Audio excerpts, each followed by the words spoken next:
सुप्रभात प्यारे बच्चों। मैं Greenfield public senior secondary school Sihunta district Chamba की संस्कृत की अध्यापिका शिवानी शर्मा।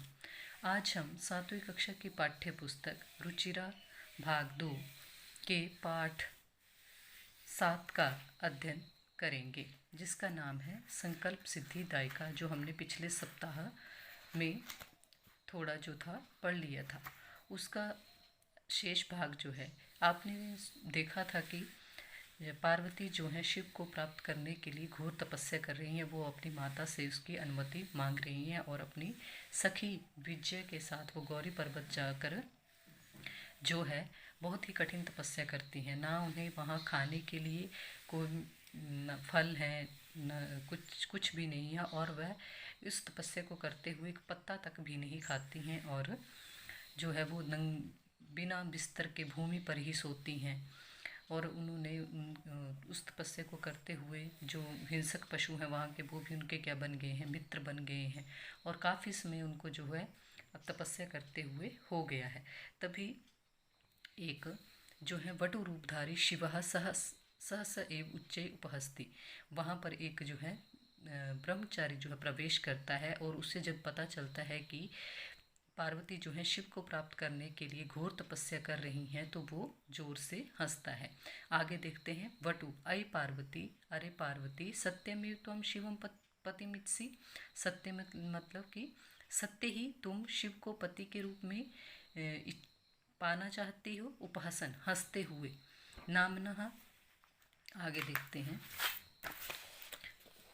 नामनः शिवः अन्यथा अशिवः, कि नाम तो उनका शिव है परंतु वो क्या है, अशिव है। अशिव मतलब अकल्याणकारी, कल्याणकारी मतलब ठीक, और अकल्याणकारी मतलब जो ठीक नहीं है।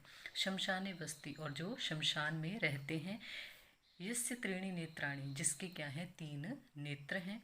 वसनम बार्घ व्याघ्र चर्म अंगरागा चिताभशम परिजनाश्च भूतगणा, और क्या है वसनम मतलब वस्त्र, जो कपड़े हम धारण करते हैं, वस्त्र जो है उनके वो क्या है, बाघ की खाल है।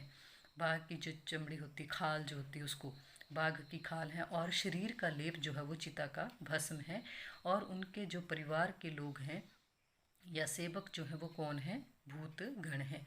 किम तमेव शिवम पतिमित्सि, क्या तुम ऐसे शिव को पति के रूप में पाना चाहती हो। प्रश्न चिन्ह, प्रश्न चिन्ह मतलब वो प्रश्न कर रहा है किससे, पार्वती से। पार्वती क्रोधस्ती, क्रोधित होते हुए। अरे वाचाल, अरे बातूनी, अप्सर दूर हट, जगति न को अपि शिवस्य यथार्थम स्वरूपम जनाति, कि इस संसार में कोई भी शिवस्य मतलब शिव के, यथार्थ मतलब यथार्थ का अर्थ है कि उनके वास्तविक स्वरूप को नहीं जानता है, कि इस संसार में कोई भी शिव के यथार्थ स्वरूप को या फिर वास्तविक स्वरूप को नहीं जानता है। यथा त्वमसि तथा एवत्सि, कि जैसे, यथा मतलब जैसे, त्वमसि तुम हो, तथैव वैसा ही तुम बोल रहे हो, कि जैसे तुम हो वैसा ही तुम बोलते हो।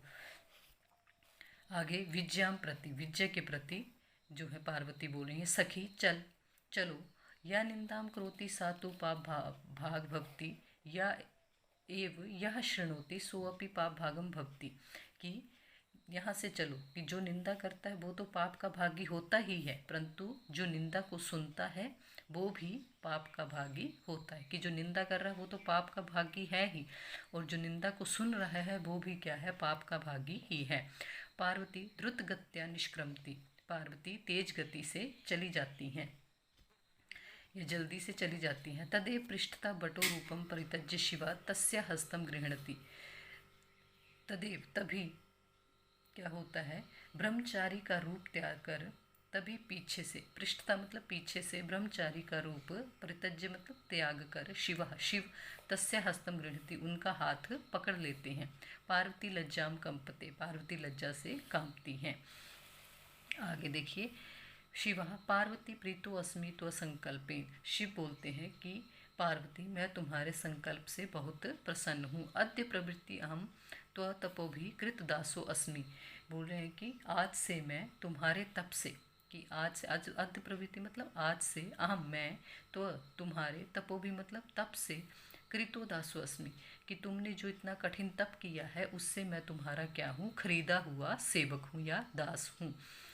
वितता वित्तानना पार्वती विहस्ती, नीचे की ओर मुँह करके पार्वती जो है वो हंसती है।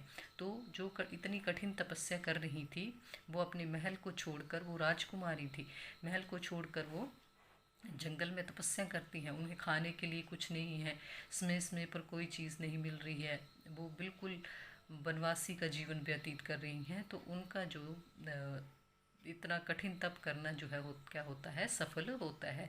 तो उसकी परीक्षा के लिए शिव उनके पास आते हैं और शिव जो है उनसे क्या करते हैं, उनकी बुराई करते हैं, परंतु वो सुन नहीं पाती हैं। तो वो शिव प्रसन्न होकर उनको अपने जो है वास्तविक स्वरूप का दर्शन करवाते हैं और इस प्रकार शिव जी को पार्वती और पार्वती जी को शिव मिल जाते हैं। तो ये कथा जो है वो फिर समाप्त होती है।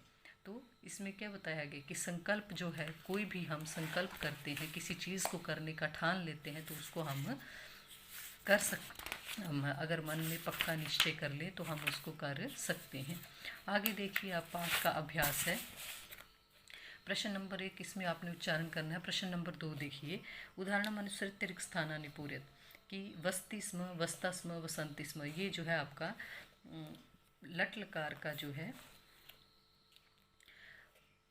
प्रथम पुरुष का दिया है इन्होंने। पूज्यति स्म, पूज्यता स्म, पूज्यंती स्म, जैसे आपका पढ़ता चलता है तो अलग अलग धातुएं दी हैं इसमें। पहले बस है, फिर पूज है, अब इसमें रक्ष धातु है, रक्षति स्म, रक्षता स्म, रक्षन्ति स्म।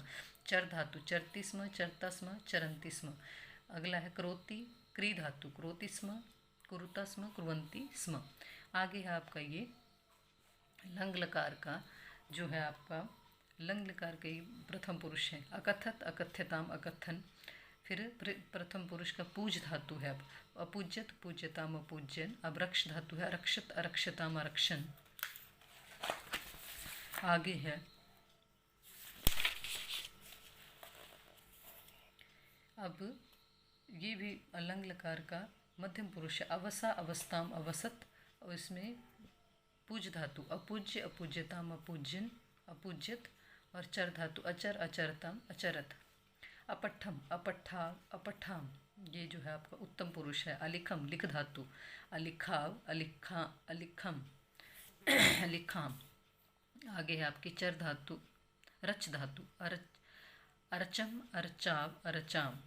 प्रश्न नंबर 3 देखिए, प्रश्नानाम उत्तराणि एक पदे लिखित, कि प्रश्नों के उत्तर जो है एक उसमें अक्षर में लिखिए। तपा प्रभात के सख्य जाता, कि तप के प्रभाव से उसके कौन जो थे मित्र बन गए थे, तो हिंसक पशुआ, जो हिंसक पशु थे वो उसके क्या बन गए थे, मित्र बन गए थे।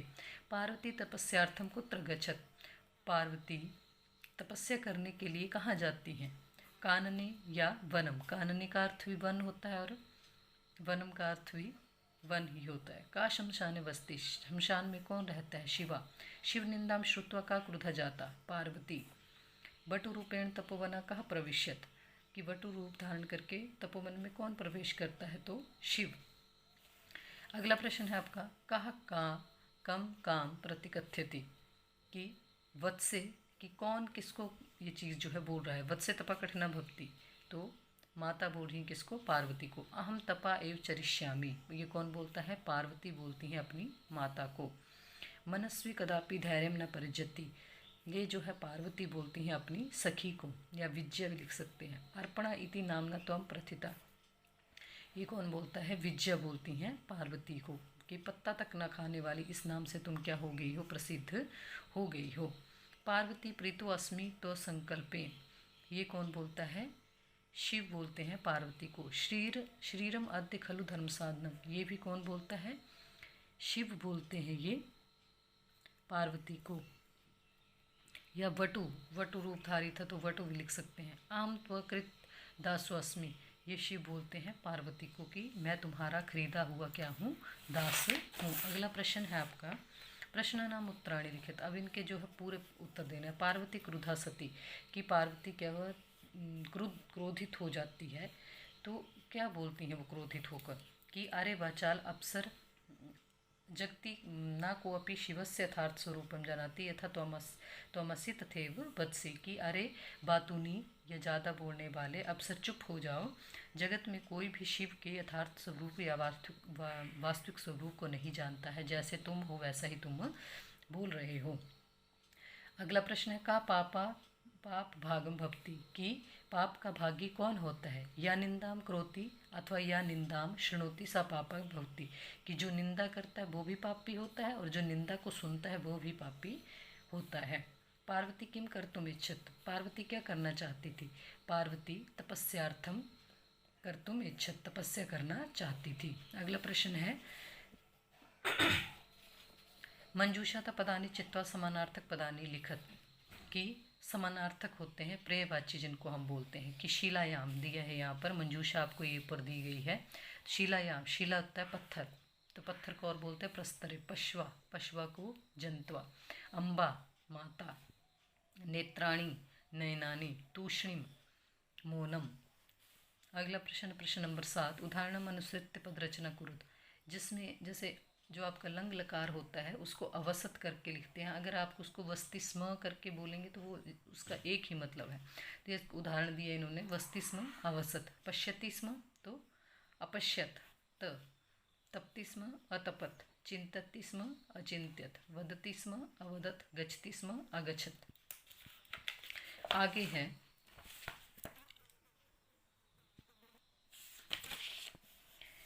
उसी तरह से अलिखत। अब अलिखत दिया तो हम लिखती स्म, अब यहाँ पर कथ्यति स्म दिए तो क्या लिखेंगे हम, अकथ्यत। नयति स्म दिए तो अनयत, पठति स्म दिए तो अपठत, धावति स्म तो अधावत, हस्ति स्म तो अहसत। इस तरह से आपका ये पाठ नंबर 7 जो है समाप्त हुआ। धन्यवाद।